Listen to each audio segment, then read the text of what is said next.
Buenas noches, mi nombre es Mayra Vega, estudiante de la carrera de Derecho de la Universidad de UTPL. En esta noche vamos a hablar acerca de la sociología como tal, del desarrollo de la sociología en el Ecuador. Para poder entender un poco más acerca de la sociología jurídica, tenemos que empezar entendiendo qué es la sociología. Según el pensador moderno Anthony Giddens, la sociología es el estudio de la vida humana, de los grupos y las sociedades, teniendo como objetivo analizar el comportamiento humano. ¿Qué podríamos decir acerca entonces de la sociología jurídica? La sociología jurídica o sociología del derecho es el estudio del derecho desde el punto de vista social, incluyendo una serie de ciencias sociales que incluyen la antropología, la economía, la psicología social, entre otras. ¿Cómo ha ido desarrollándose la sociología a lo largo de la historia? La sociología jurídica tiene sus orígenes al mismo tiempo que la sociología en general, dado que dos de sus principales fundadores, Max Weber y Emily Durkheim, centraron parte de sus análisis sociológicos en la ley. Weber pensaba que la ley es una forma de dominación en la cual normas abstractas manejan las actuaciones racionales de las personas. Por su parte, Durkheim vio en la ley uno de los indicadores de la integración social y entendió que existe una evolución jurídica, centrando principalmente su estudio en el derecho civil, que está formado en el marco conceptual legado por los romanos. Una vez que hemos entendido cómo ha sido la sociología a lo largo de la historia, podemos abrir un poco más nuestro conocimiento para poder entender cómo ha sido el desarrollo de la sociología en el Ecuador. Para entender el panorama general de la sociología en el Ecuador será necesario recurrir a tres nombres muy importantes. El primero de ellos es el abogado Pío Jaramillo Alvarado, quien fue un pensador liberal que incursionó en el derecho y en lo político a principios del siglo XX. Fue a través de su obra magistral El Indio Ecuatoriano, donde habla extensamente de la exclusión de los pueblos originarios. A través de esta obra realiza el primer análisis histórico y sociológico de la exclusión en nuestro país. Posteriormente analizaremos un poco acerca de su obra. El siguiente personaje será Jorge Hugo Rengel, quien tiene una gran relación con la sociología jurídica en nuestro país. Su investigación se ha basado en la criminología, sobre todo sobre esta disciplina escribió dos libros que confrontan la concepción biológica del delito con la nueva concepción sociológica del delito. La primera muy arraigada en el siglo XIX, y que tiene que ver con el positivismo, como con las teorías de Cesare Lombroso, y la segunda que tiene que ver con la visión de Enrico Ferri, a la cual Rengel se adhiere plenamente. El siguiente personaje será el señor Agustín Cueva, de quien se trata de un pensador de origen ibarreño que realizó diferentes tipos de análisis de tipo sociológico y político desde la perspectiva marxista. Su obra capital se llama El proceso de la dominación política en el Ecuador. Como se ve, comparte su visión general sociológica con Rangel. La historia del Ecuador es relativamente breve desde su aparición formal como república en 1830. Su característica principal ha sido la inestabilidad desde aquel momento. El siglo XIX representa las luchas entre las oligarquías exportadoras de la costa y los grandes hacendados de la sierra. Estas luchas se dieron bajo un lírico teatro democrático que en el fondo excluía del poder y de la participación a las grandes mayorías populares del país. Recién en 1896 la Revolución Liberal, encabezada por el comandante Eloy Alfaro, lleva al Ecuador a una cierta modernización política marcada por la esencial separación entre la Iglesia y el Estado. Pese a las evidentes contradicciones entre los integrantes de este nuevo movimiento, su cohesión fue de suficiente fuerza como para comenzar un proceso de cambio en el Ecuador, que trajo como consecuencias diversas. Se puede hablar de cambios en el sistema político, en el panorama de la infraestructura física e incluso en las concepciones simbólicas de la población ecuatoriana, y estos cambios tuvieron su concreción legislativa en la Constitución del 2008. Analizaremos el libro del Indio Ecuatoriano escrito por el abogado Pío Jaramillo en diciembre de 1992. Para Jaramillo Alvarado era inconcebible que, a pesar del sacudón social que supuso la Revolución Liberal y los gobiernos de esa orientación que le sucedieron, desde su triunfo en 1895 aún se mantuvieran formas de extracción de riqueza de origen colonial.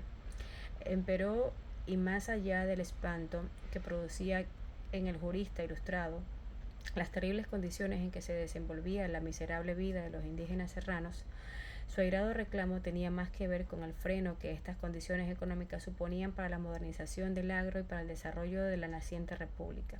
Jaramillo Alvarado era consciente que el centro y motor de la economía ecuatoriana era la producción agrícola y que se veía frenada por esas instituciones arcaizantes.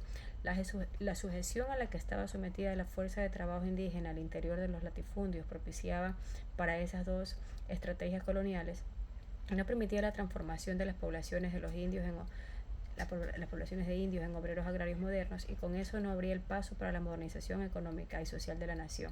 Este argumento, curiosamente, o quizás no, era compartido desde distintos ángulos por otros intelectuales de raigambre socialista y conservadora de aquella época. El Ecuador debía modernizarse en las distintas esferas de su existencia y para ello era necesario la liberación de los indios conciertos de los latifundios y su transformación en obreros asalariados modernos, así como la repartición de las tierras no cultivadas atrapadas como propiedades de los latifundios.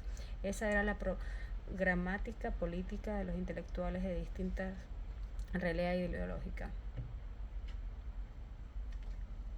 Jaramillo insiste a lo largo de su libro en la necesidad de crear legislaciones que hicieran posible esa transición, pues suponía como jurista que era esa transformación, sobre todo una decisión jurídica nacional que hiciera posible la supresión de la presión por deudas y concertajes de indios.